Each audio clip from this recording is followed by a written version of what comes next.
क्या 2029 में देश का प्रधानमंत्री बदलेगा? नरेंद्र मोदी की जगह होंगे योगी आदित्यनाथ। आखिरकार क्यों मोदी से ज्यादा योगी की चर्चा? दिल्ली की राजनीति में एक पुरानी कहावत है, दिल्ली में हवा मुफ्त मिलती है लेकिन अफवाहें सबसे महंगी होती है। पिछले कई दिनों से आग की तरह फैल रहा है ये चर्चा, क्या अब मोदी नहीं योगी प्रधानमंत्री बनेंगे?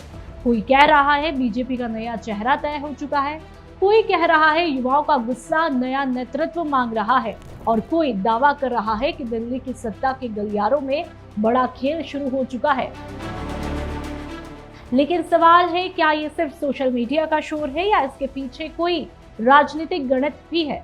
आइए तथ्य और राजनीति दोनों के साथ में समझने की कोशिश करते हैं। पहला सवाल, अचानक योगी की चर्चा क्यों? नीट, पेपर लीक और युवाओं के गुस्से ने केंद्र सरकार को कठिन सवालों के सामने खड़ा किया है। दिल्ली में छात्र आंदोलन, विपक्ष का हमला और लोगों के बीच नेतृत्व को लेकर की बहस जमकर है। इस बीच एक नाम बार बार सुनने में आ रहा है, योगी आदित्यनाथ। क्यों?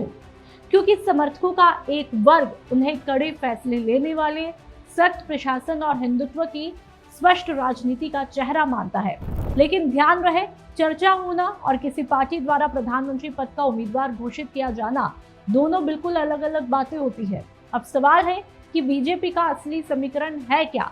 अब राजनीति की सबसे दिलचस्प बात, बीजेपी ने आधिकारिक तौर पर कहीं भी ये नहीं कहा कि नरेंद्र मोदी के बाद योगी आदित्यनाथ प्रधानमंत्री पद के उम्मीदवार है। इसके उलट बीजेपी लगातार यही कहती रही है कि पार्टी का नेतृत्व प्रधानमंत्री नरेंद्र मोदी के हाथों में ही है। यानी जो चर्चा सोशल मीडिया पर कभी होती है तो वो पार्टी का आधिकारिक फैसला बिल्कुल नहीं है, लेकिन राजनीति में धारणा भी ताकत होती है। और यही वजह है कि जब भी राष्ट्रीय राजनीति में कोई बड़ा संकट आता है, योगी का नाम फिर चर्चा में आ जाता है। अब सवाल है कि आखिर योगी ही क्यों, दूसरे मुख्यमंत्री क्यों नहीं? क्योंकि योगी की राजनीति की तीन बड़ी ताकतें हैं। उत्तर प्रदेश जैसे सबसे बड़े राज्य पर लगातार मजबूत पकड़, हिंदुत्व की स्पष्ट और आक्रामक राजनीतिक पहचान, समर्थकों के बीच बुलडोजर मॉडल और सख्त प्रशासन की छवि। इसी कारण कभी सोशल मीडिया पर कई समर्थक उन्हें भविष्य का राष्ट्रीय चेहरा बताते हैं, लेकिन दूसरी तरफ आलोचक कहते हैं कि राष्ट्रीय नेतृत्व का फैसला केवल लोकप्रियता से नहीं बल्कि संगठन, गठबंधन, चुनावी रणनीति और संसदीय गणित से होता है। सवाल ये भी कि दिल्ली के गुस्से का योगी से क्या रिश्ता? दिल्ली में जो छात्र आंदोलन हुआ उसका मुद्दा था पेपर लीक, बेरोजगारी और जवाबदेही, लेकिन सोशल मीडिया की राजनीति अलग ही चलती है। एक तरफ कुछ लोग शिक्षा मंत्री के इस्तीफे की मांग कर रहे थे, दूसरी तरफ कुछ समर्थक कह रहे थे देश को अब और सख्त नेतृत्व चाहिए। यहीं से योगी का नाम चर्चा में आता है। ध्यान रहे, ये लोगों के बीच की चर्चा है, न कि बीजेपी द्वारा घोषित नेतृत्व परिवर्तन। अब ऐसे में सवाल है कि असली इनसाइड स्टोरी क्या है?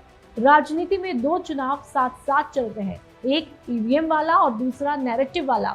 आज जो लोग योगी पीएम की बातें कर रहे हैं वे भविष्य की राजनीति का नैरेटिव बनाने की कोशिश कर रहे हैं। उधर विपक्ष इस समय मोदी सरकार को युवाओं, बेरोजगारी और परीक्षा व्यवस्था जैसे मुद्दों पर घेरने की कोशिश कर रहा है। यानी एक तरफ सत्ता बचाने की रणनीति है तो दूसरी तरफ भविष्य के चेहरे की चर्चा। तो ऐसे में क्या मोदी के बाद योगी प्रधानमंत्री बनेंगे? सवाल का आज कोई आधिकारिक जवाब तो नहीं है, लेकिन इतना जरूर है कि जब भी देश में बड़ा राजनीतिक संकट आता है या नेतृत्व पर बहस छिड़ती है, योगी आदित्यनाथ का नाम राष्ट्रीय चर्चा में जरूर आ जाता है। याद रखिए, राजनीति में ट्रेंड बनाना आसान है, लेकिन प्रधानमंत्री बनना सिर्फ ट्रेंड से तय नहीं होता। उसके लिए पार्टी का फैसला, संसदीय बहुमत और राजनीतिक परिस्थितियां तीनों जरूरी होती है। तो आपका क्या कुछ मानना है? क्या ये सिर्फ चर्चा है या भविष्य की राजनीति की एक झलक? कमेंट में अपनी राय जरूर बताइए। मरुधरा से खुद को जोड़ने के लिए सब्सक्राइब करें और बने रहें पीके टाइम्स के साथ।